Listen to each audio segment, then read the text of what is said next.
இன்றைக்கி தமிழ் புத்தாண்டுன்னு உங்கள் எல்லாருக்கும் தெரியும். ஆனால் எத்தனாவது புத்தாண்டுன்னு யாருக்காவது தெரியுமா? நான் சொல்கிறேன், தெரிஞ்சுக்கோங்க. ஹே சகோ, எல்லாருக்கும் இனிய தமிழ் புத்தாண்டு நல்வாழ்த்துக்கள். தமிழில் புத்தாண்டு கொண்டாடுற இது எத்தனாவது புத்தாண்டு அப்படின்னு சொல்லிட்டு தெரிஞ்சுக்கணுன்னு தோணுச்சு. அதனால் சும்மா கூகுளில் போயிட்டு அடித்து பார்த்தேன். அப்போ தான் எனக்கு 2 விஷயம் தெரிஞ்சுச்சு. முதல் விஷயம் என்னென்னா, இது 5127வது வருஷம் இன்றைக்கி ஆரம்பிக்குது. கலியுகத்திலேருந்து கால்குலேட் பண்ணுவாங்க நம்ம தமிழில். அப்படி பார்த்தா இன்றைக்கி 5127வது வருஷம், தெரிஞ்சுக்கோங்க.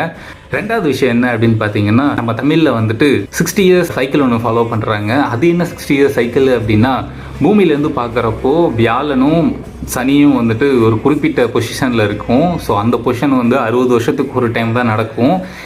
சனிக்கிழமை சூரியனை சுற்றி வரத்துக்கு 30 வருஷம் ஆகும். அதே மாதிரி வியாழனுக்கு 12 வருஷம் ஆகும். அதே மாதிரி ரெண்டுமே கிட்டத்தட்ட ஒரு 3 வாட்டி இன்டர்செக்ட் ஆகும் 20 வருஷத்துக்கு ஒரு டைமு. பட் ஆனால் 60 வருஷத்துக்கு ஒரு டைம் நடக்கிற அந்த சேம் பொசிஷன் தான் 60 இயர்ஸ் சைக்கிளில்